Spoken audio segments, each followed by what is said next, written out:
Alright, hey guys, I'm back. I just decided to go ahead and get started with answering the questions because some of them are quite lengthy. I appreciate all the questions. Um, Looks like it's going to be an interesting video.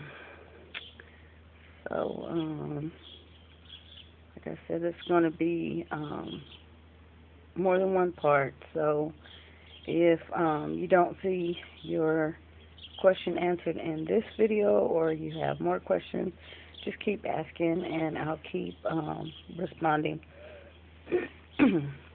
in the next video. Anywho, let's see. I'm looking at my notes here.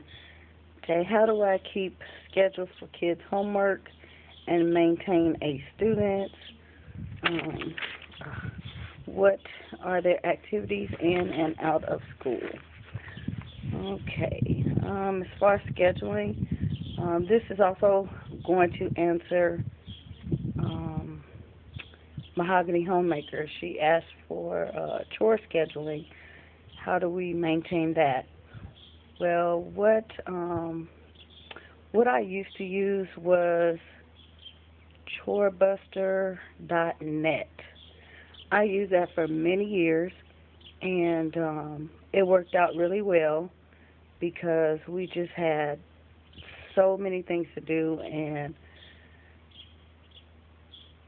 just with all the kids, telling them, what to do just was not working.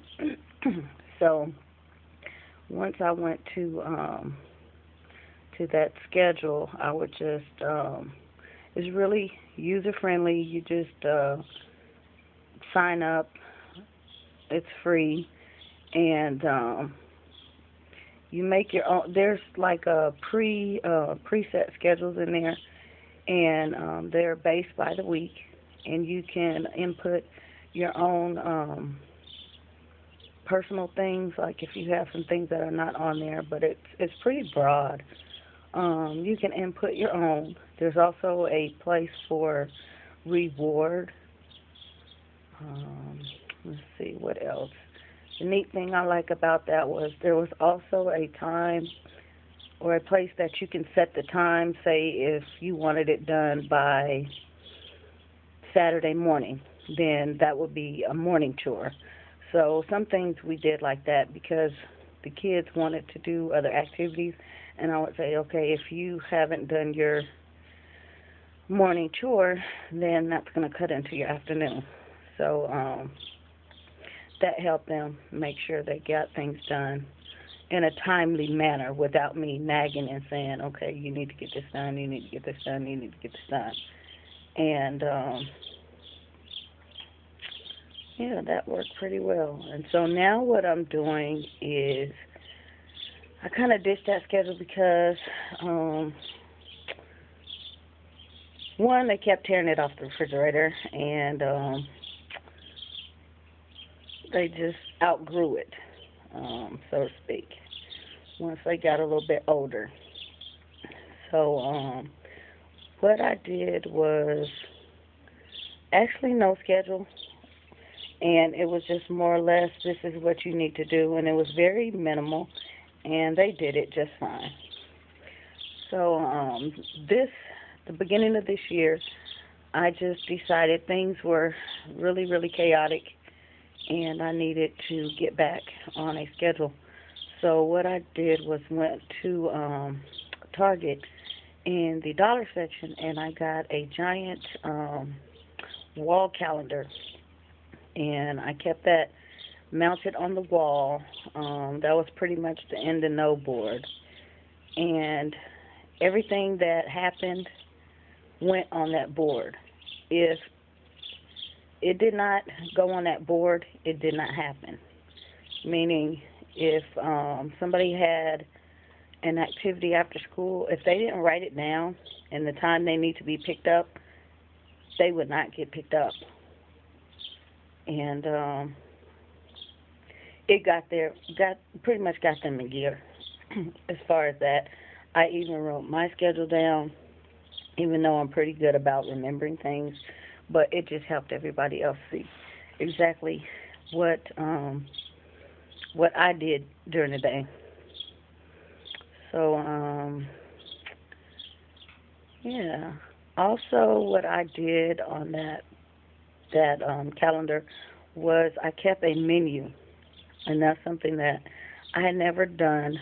Menu planning. It was just, I would cook and that was it. And so I started to plan a menu, which means I had to shop differently, and that's something that I was used to doing once a month.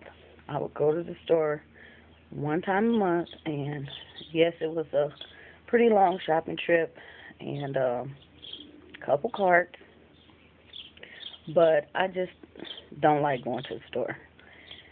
And so, the only thing I would go back for was like fruit and milk and bread and, things like that. But I went ahead and went with the menu. And so I would put a pretty simple menu up because what I found was the kids have a lot of activities and they stay in school longer than the average kid because of the type of school they go to. So I was having problems with getting dinner in a timely manner. And I'm so used to having dinner usually around 6:30 so that, everybody can start to wind down and, get ready for bed at a decent time. And I just figured cooking a lot at at a busy time was not going to work. So planning that menu really, really helped. And then I did one simple, simple thing. I didn't really change the things I cooked that much.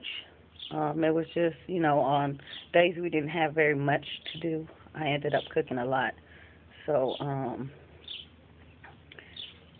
one night we would do sub night, and it would be maybe a deli sub, and then the next night or the next week on sub night it would be a chicken sub or something like that. So it's really simple and easy to put together. It was just a matter of getting all the veggies prepped and everything. So yeah. Um, as far as now, how that system is working, it's summertime. Excuse me, and so we're not actually using the the calendar. I'm getting ready to put it back up for August because the kids start school in a couple of weeks, and I need to have it up and ready. And that way, everything can fall back into place with a couple of changes here and there, and things will work out smoothly. So, like I said, everything went on there, and I held them accountable by their chores. They had to sign off on that calendar that they actually did the chore. That way, not just write the chore up there, they had to sign off on it. That way, if I saw they signed off on it and it was not done, they would be in trouble. So, sorry about that. But yeah, it helps to keep things organized and keep track of things. And once I get the chart back up, I will come in and just show you guys how it looks and everything. It's not really extensive, elaborate, but I'm used to keeping something up because I used to also be an in-home child care provider, so I had tons of stuff up on the wall so that parents could see and know exactly what was going on and things like that. So very well organized. As far as their homework, kids do their own homework. Pretty much, yeah, they do their own homework. They have questions they ask each other, and sometimes they'll ask me, but it's pretty straightforward. Like I said, they're A students, so they're really bright. Um, but I will ask them, what they were doing in school and what their homework was and things like that. Um, the activities, they are, let's see, all three of them are band students. Well, I'll take that back.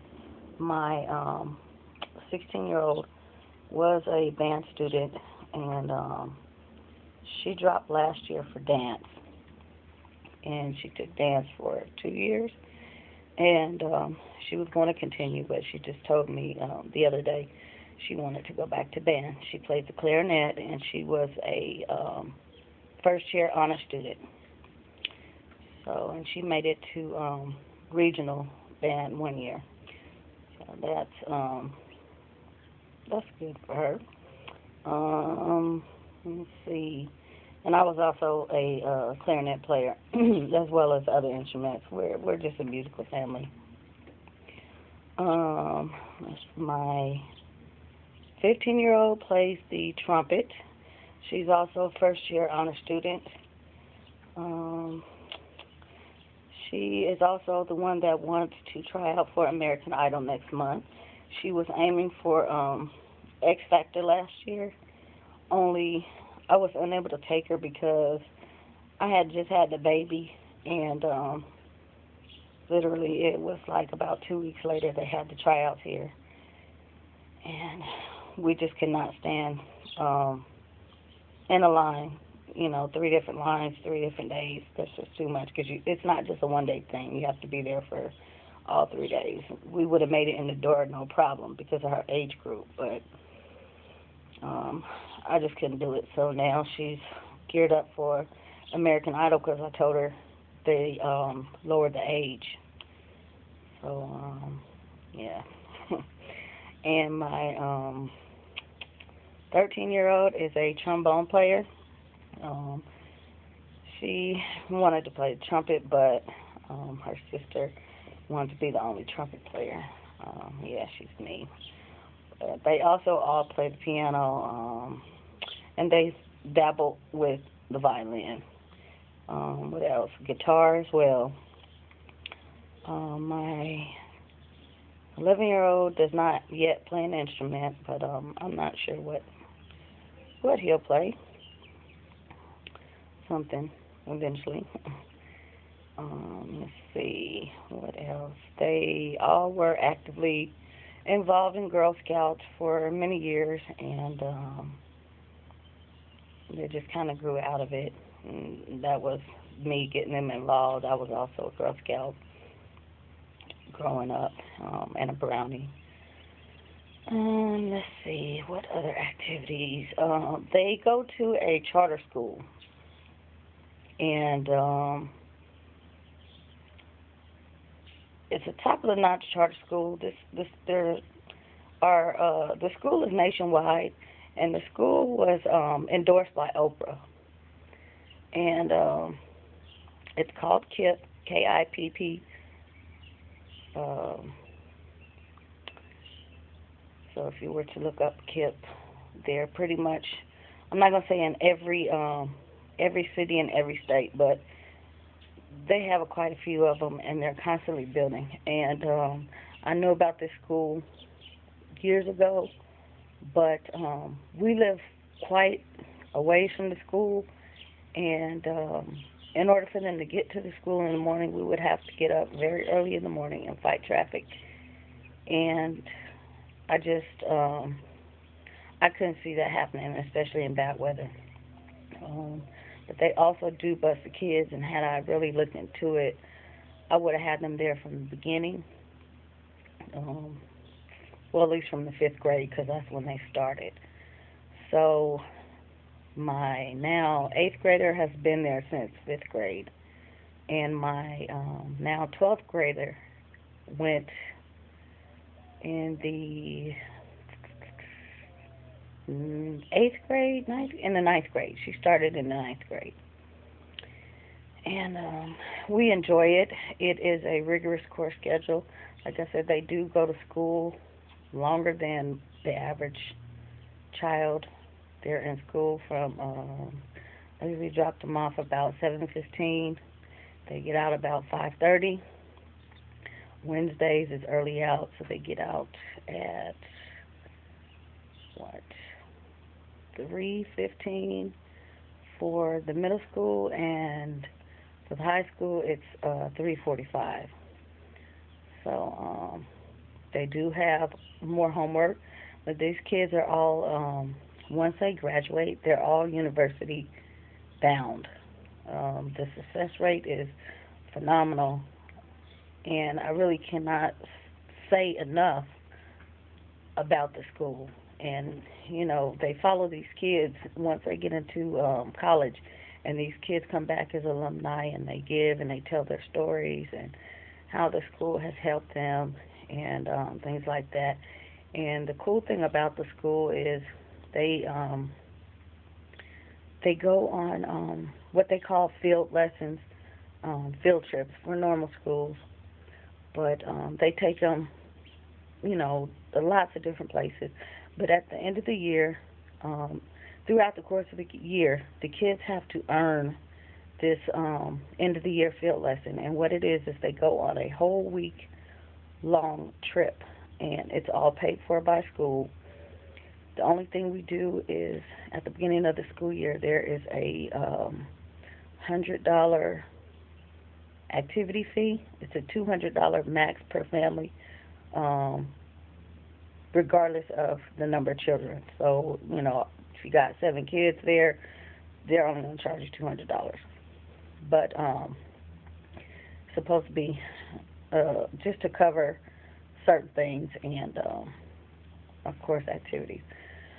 But let's see, the girls have been to, and they kind of, what they do is they take them accordingly. The 5th graders always stay in the state of Texas because a lot of them have never been away from home, and they feel that taking them out of state at such a young age, they're not quite ready.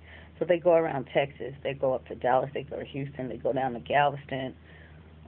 Just all kind of places. They'll take them to Six Flags. They'll take them to museums and other universities. And that's the whole point of the trip. They get to go visit different universities.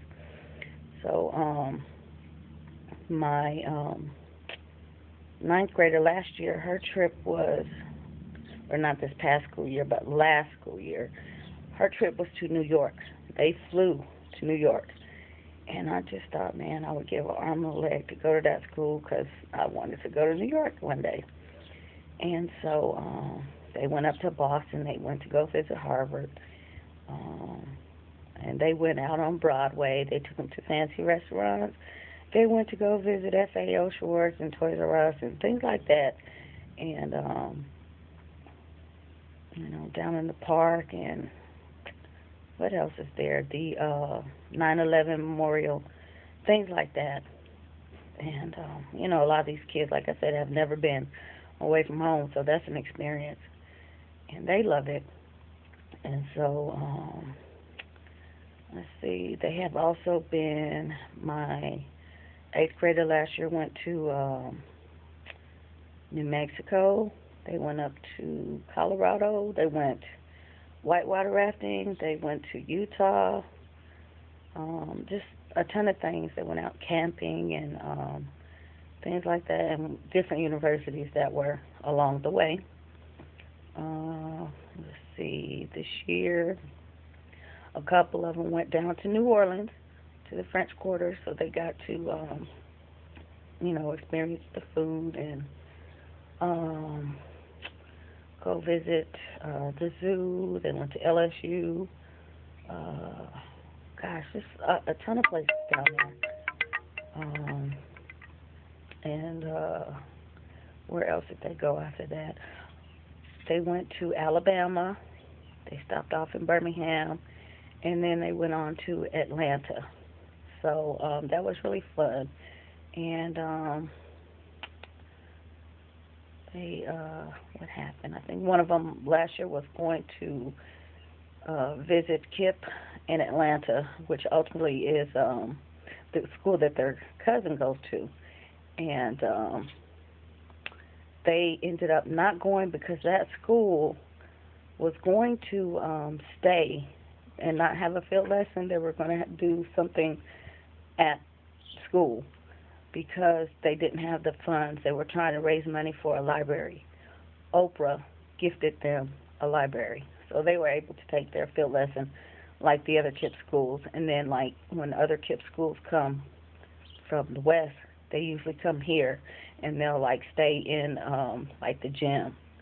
But most of the time the kids end up staying in hotel rooms and things like that. So my kids are pretty lucky to be a part of that school, and all the teachers love them, and they rave about what a joy it is to have them, how bright they are. Let's see. So yes, like I said, they are A students.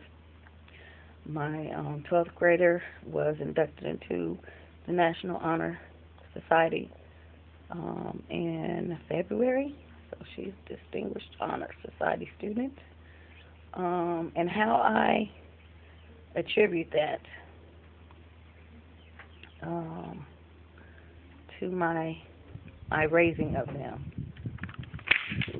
Oh, it's quite windy out here.